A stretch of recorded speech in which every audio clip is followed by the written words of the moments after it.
नमस्कार दोस्तों, आज की तारीख है 12 मई 2021 और आज का करंट अफेयर हम देखने जा रहे हैं। यूपीपीसीएस 2021 की जो जून में परीक्षा थी 13 जून को, वो अब निश्चित हो गया है कि नहीं होगी। आयोग ने नोटिफिकेशन जारी कर दिया है।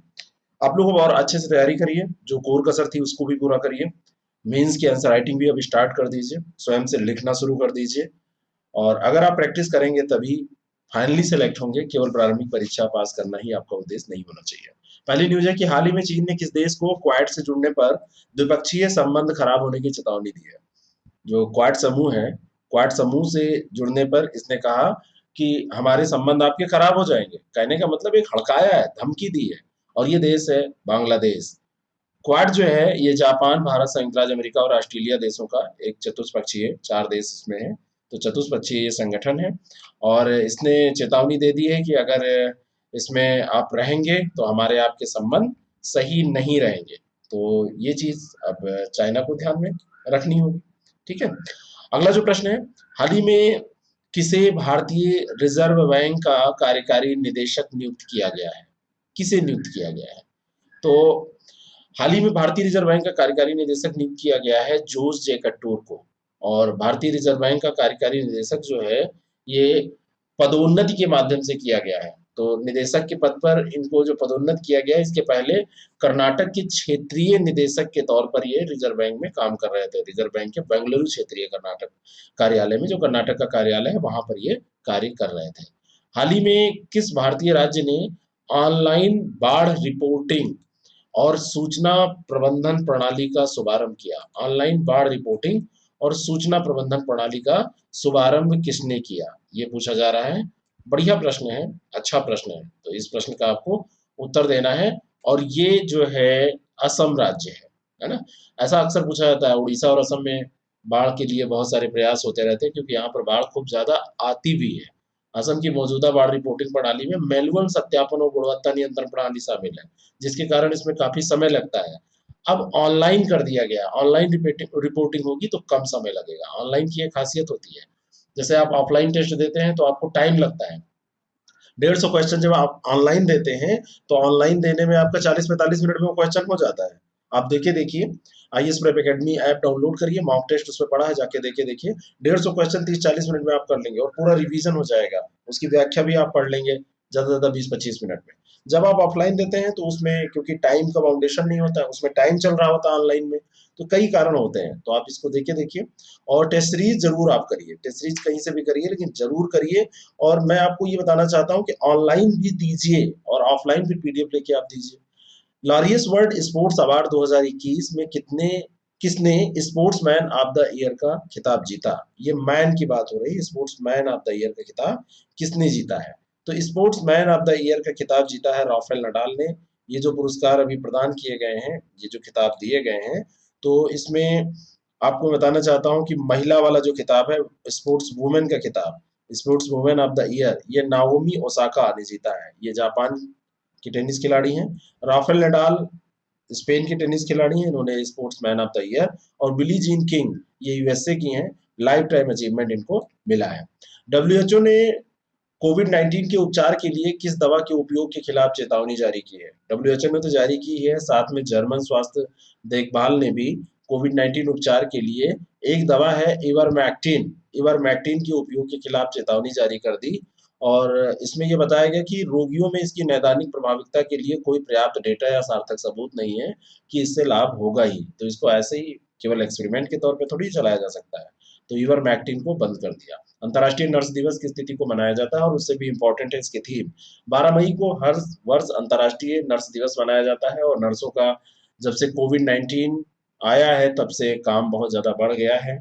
और फ्लोरेंस नाइटिंगेल की जयंती के अवसर पर अंतर्राष्ट्रीय नर्स दिवस को मनाया जाता है। इसकी थीम इस बार है nursing the world to health, nursing the world to health, ये 2021 की थीम है। हाल ही में किस देश के प्रधानमंत्री ने संसद में विश्वास मत खो दिया? तो संसद का विश्वास मत खो दिया नेपाल के प्रधानमंत्री ने। नेपाल की राष्ट्रपति हैं विद्या देवी भंडारी। उन्होंने हाल ही में प्रधानमंत्री ओली के विश्वास मत हारने के बाद संसद को क्या कर दिया?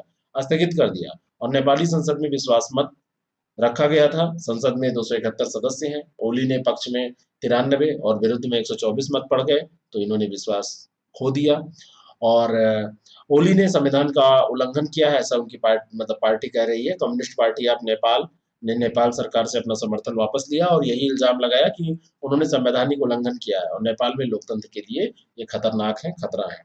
अगला जो प्रश्न है, हाल ही में किस संस्था ने 2021 renewable energy market update report जारी की है? तो ये संस्था है अंतर्राष्ट्रीय ऊर्जा एजेंसी, इंटरनेशनल एनर्जी एजेंसी जो है, इसने एक रिपोर्ट जारी की और इसमें कहा कि सौर ऊर्जा और पवन ऊर्जा के वैश्विक विकास के लिए अपने जो पूर्वानुमान है उनको इसने बढ़ा के कह दिया कि 25% और ज्यादा, तो 25% बढ़ा दिया है। उन्होंने कहा कि 2020 में 280 गीगावाट अक्षय ऊर्जा स्थापित की गई थी, 2019 की तुलना में 45% की वृद्धि थी।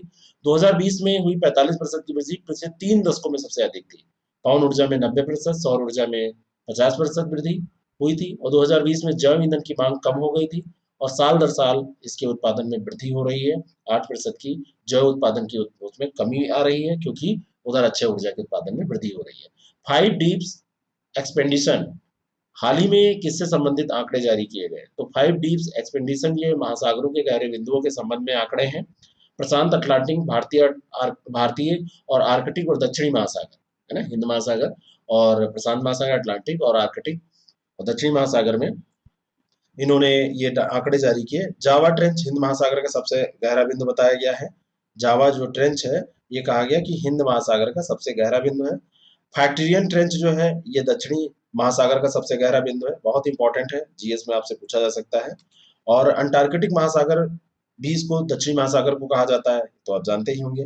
प्यूर्टो ट्रेंच जो है ये अटलांटिक महासागर में सबसे गहरा बिंदु है और मोले होल ये आर्कटिक महासागर का सबसे गहरा बिंदु है, मोले होल। राष्ट्रीय प्रौद्योगिकी दिवस की थीम क्या है? 11 मई को राष्ट्रीय प्रौद्योगिकी दिवस मनाया जाता है हर साल और इसके बारे में कल भी हमने चर्चा की थी, लेकिन थीम के बारे में शायद चर्चा नहीं की थी। तो इस वर्ष का विषय है science and technology for a sustainable future. Science and technology for a sustainable future, ये 11 मई को जो अंतर्राष्ट्रीय राष्ट्रीय प्रौद्योगिकी दिवस, राष्ट्रीय प्रौद्योगिकी नेशनल टेक्नोलॉजी डे बनाया जाता है, उसकी थीम है। किस संस्थान ने मानसिक कल्याण के लिए मोबाइल एप्लीकेशन दोस्त फॉर लाइफ लॉन्च किया है? ये एप्लीकेशन बहुत ज्यादा इंपॉर्टेंट है, कभी भी आपसे पूछा जाएगा। तो ये सीबीएसई ने, केंद्रीय माध्यमिक शिक्षा बोर्ड जो है उसने जारी किया है और छात्रों के मनोवैज्ञानिक सामाजिक कल्याण के लिए एक नया ऐप है ये।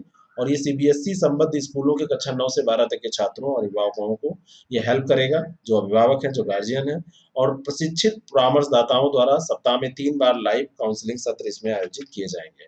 अलेक्जेंडर ज्वेरेव और आर्यना सबलेंका किस मास्टर्स 100 टूर्नामेंट के विजेता हैं? आपको बताना चाहता हूं कि आप लोग अगर टेस्ट सीरीज ज्वाइन करना चाहते हैं आरओ और यूपीपीसीएस 2021 के लिए, तो आप IAS prep academy app download करिए और इस पर बहुत बढ़िया टेस्ट सीरीज है। इसमें पुराने नए क्वेश्चन, सब तरीके के क्वेश्चन की प्रैक्टिस कराने का प्रयास किया जाता है। साथ में करंट अफेयर आपको पूरा तैयार कराया जाएगा जनवरी, फरवरी, मार्च, अप्रैल और आगे तक, जब तक परीक्षा नहीं हो जाती है तब तक आपको करंट अफेयर मिलता रहेगा। तो आप इसको देख लें और ज्वाइन कर लें, जिससे कि आप ना चाहते हुए भी कुछ पढ़ते रहें। मैं बार बार कहता हूँ ना, कुछ भी करने के लिए कुछ बहाना चाहिए। कई बार बहाने होते हैं तो बहुत बड़े बड़े काम हो जाते हैं और कई बार छोटे छोटे बहाने से बड़े बड़े काम रुक जाते हैं। तो बहानेबाजी निगेटिव नहीं, पॉजिटिव करिए। बहाना ये होना चाहिए कि हमको पढ़ना कैसे है, तो पढ़ना ऐसे है कि आपकी जेब में, आपके मोबाइल में क्वेश्चन पेपर है और आप आसानी से उसको कर सकते हैं। आपने खोला, 20 क्वेश्चन तैयार किया ना, किया तो ये तो इंतजार नहीं करना है कि अलमारी तक जाना है, वहां से बुक उठानी है, मेज पे रखना है, फिर चेयर पे बैठना है, फिर उसको खोलना है। इतने तक में तो गड़बड़ हो जाता है। तो आप हमेशा अपने साथ रखिए चीजों को। आपके सबके पास स्मार्टफोन है और आप आसानी से इसको एक्सेस कर सकते हैं, टेस्ट सीरीज को हमारी, तो उसको आप ज्वाइन करिए।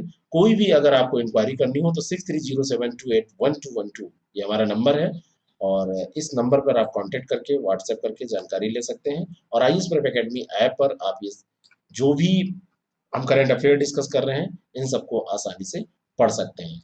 ठीक है, तो अंतिम प्रश्न हम देखने जा रहे हैं और अंतिम प्रश्न ये है, अंतिम प्रश्न है, ये देखिए। राष्ट्रीय प्रौद्योगिकी दिवस 11 मई को मनाया जाता है, इसकी थीम भी हमने देख ली है। और अंतिम प्रश्न क्या है? मैड्रिड ओपन, इसका उत्तर है कि अलेक्जेंडर जेवरेन और आर्यना सबलेंका किस मास्टर्स 100 टूर्नामेंट के विजेता है? तो ये मैड्रिड ओपन के विजेता है।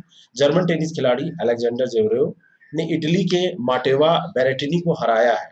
तो ये दोनों, अलेक्जेंडर जेवरेव ने जीता है और ये माटेवा बेरेटिनी को हराया है। ये जर्मन खिलाड़ी हैं अलेक्जेंडर जेवरेव और ये इटली की हैं बेरेटिनी। और चौथा मास्टर्स ये किताब है। और बेलारूसी टेनिस खिलाड़ी आरेना सबलेंका ने मैड्रिड ओपन में अपना ये 10वां कैरियर खिताब जीता है।